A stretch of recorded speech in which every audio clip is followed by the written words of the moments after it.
we're back to discuss Neighbors 2, and if you saw our review, we were on the fence about it. It's not a bad movie. There's certainly worse comedies out there, and I really, really liked Neighbors. It was one of my favorite, if not my favorite, R-rated comedy that came out that year. They retread a lot of stuff, which is fine, and it's to be expected. You know, down to the, like, they have a theme party that's, like, the best joke for the new characters. They had a theme party in the first one where, like, everyone was a different Robert De Niro, and this one it was all these, like, feminism icons doing different things. Hillary Clinton. Yeah, like 3 different Hillary Clintons or whatever.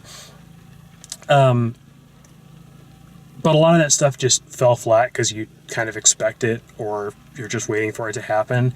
I had my same old, you showed it to me in the trailer and now I'm just waiting for it to happen thing with the airbag in the barn.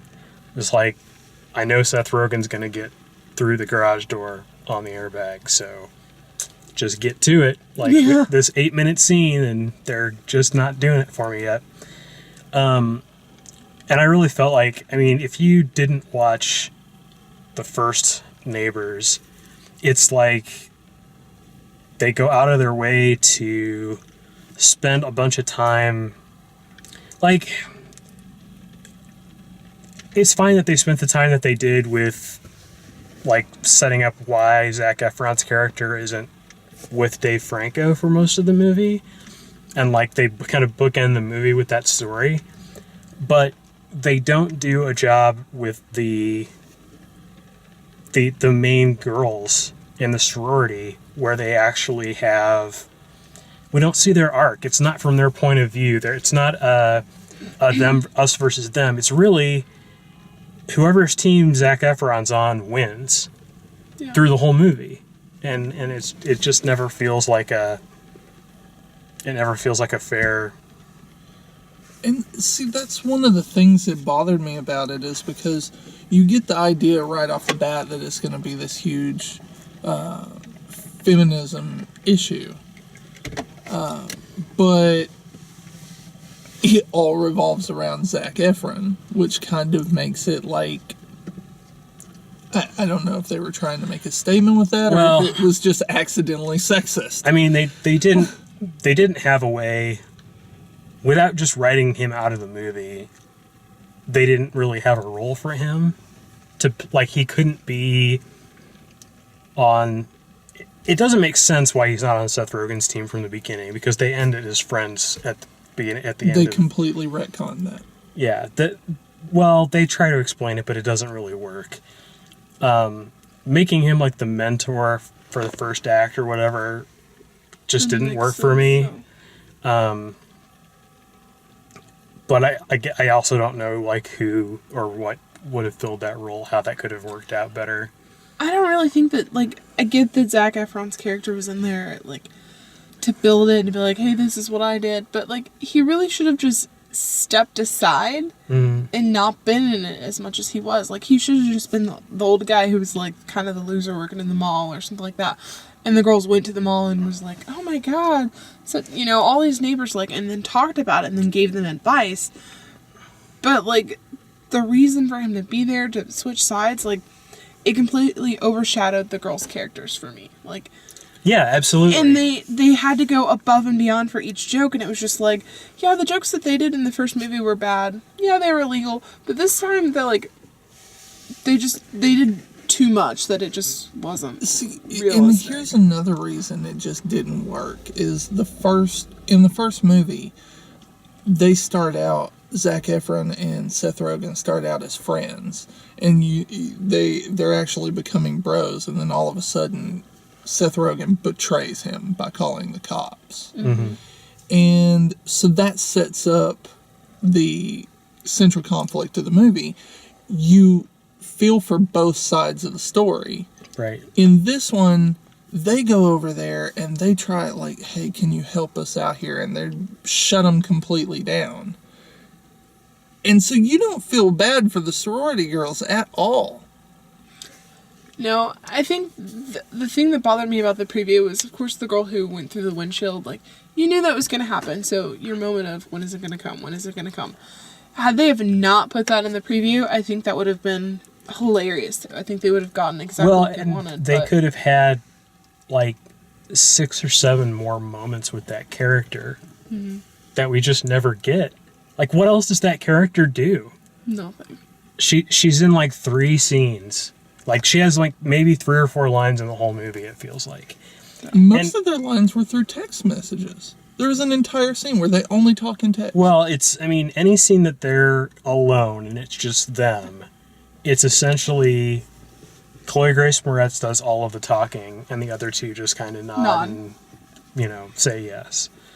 Or the other girls may throw in an opinion. They didn't figure out how to incorporate in that other sorority very well. Like, that should have been part of the plot, I felt like. There should have been some sort of a war going on there. I think there should have been a rivalry, and I hated at the end how, like, Selena Gomez's character, like, they just showed up and they were just like, hey, we want to join you. Yeah. Wait, what? It also, like, at the end when they decide to, like, just rent the house from them, it brings up what I thought was a plot hole from the very beginning, like, from when they first met, which was they went over and they said, we just need you to be cool for 30 days. Well, what do the girls need? $5,000 for 30 days. That's a simple transaction. Here's your $5,000. Don't throw a party for 30 days. And you're done. Yeah. But there was no... That central conflict between them, what should have been the central conflict anyway, was completely to the wayside. Everything had to do with Zac Efron's character.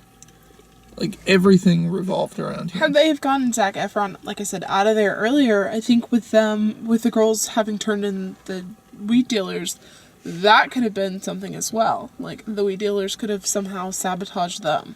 Or got the girls back, or something. Well, and I think, to Aaron's point about the first movie and how they start off as friends and you get to know everybody and then there's this betrayal and it goes wrong.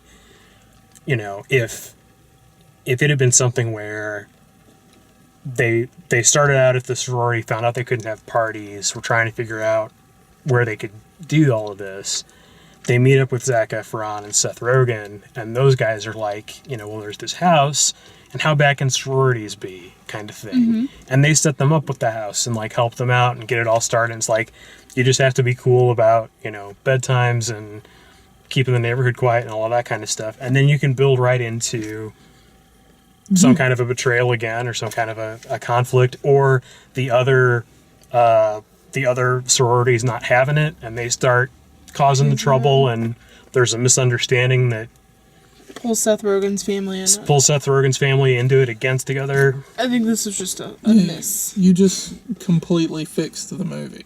Like, everything. And those are just, like, simple things, but again, like, that's plot development stuff. From a comedy perspective, everything just kept getting more and more.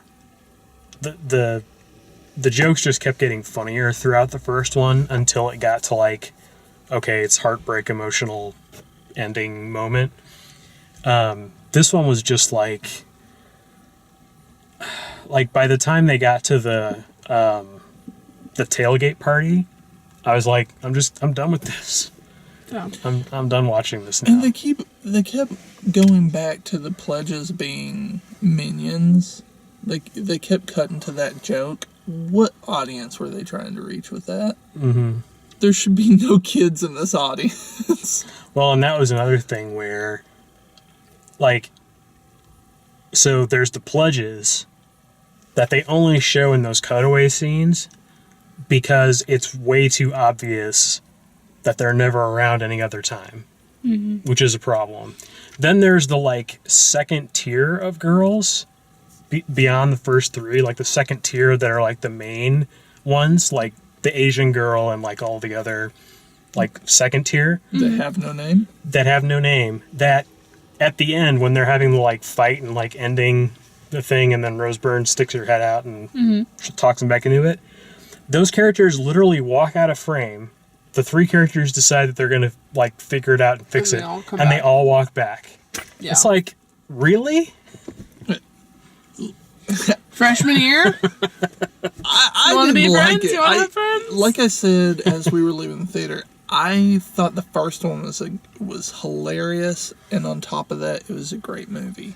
This one had its funny moments, but it was not a good movie. Yeah. Yeah, fair enough.